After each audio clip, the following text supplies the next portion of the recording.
এই ধরনের মাংসের রেসিপি বানানোর জন্য সবার প্রথমে আমি কড়াইতে সরষের তেল গরম করে নিয়েছি। তারপরে আমরা একে একে আলুগুলোকে ভেজে নেব। সামান্য পরিমাণে নুন দিয়ে দেব, এতে করে আলু তাড়াতাড়ি সেদ্ধ হয়ে যাবে। অন্যদিকে একটা পেস্ট রেডি করে নেব, কাঁচা লঙ্কা, আদা, রসুন। এবারে আলুগুলোকে তুলে নিয়ে ওই কড়াইতে গোটা গরম মশলা ফোড়ন দিয়ে পেঁয়াজগুলোকে ভেজে নেব। পেঁয়াজটা আমরা ততক্ষণ ভাজবো যতক্ষণ না গোল্ডেন ব্রাউন কালার হয়ে আসছে। পেঁয়াজটা ভাজা হয়ে গেলে এরপর আমরা পেস্টটা বানিয়ে রেখেছিলাম সেটা দিয়ে দেবো। এরপর গুঁড়ো মশলাগুলো আমরা এখানে একে একে অ্যাড করে দেব।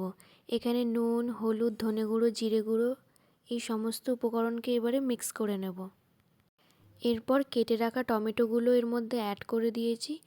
আর তার সাথে কালারের জন্য আমরা এখানে ইউজ করেছি কাশ্মীরি রেড চিলি।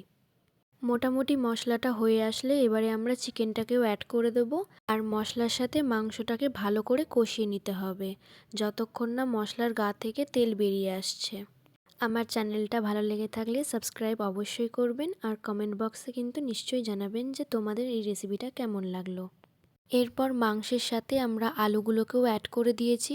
এবার সবগুলো উপকরণকে একেবারে ভালো মতন কষিয়ে এখানে গরম জল অ্যাড করে দেব পরিমাণ মতন ঝোল হিসেবে। এই পর্যায়ে এসে আমাদের মাংসটা অলমোস্ট কমপ্লিট হয়ে গেছে। এবারে গ্যাসের ফ্লেমটা অফ করে দুটো লেবু পাতা আর গরম মশলা দিয়ে স্টিমে রাখলেই রেডি।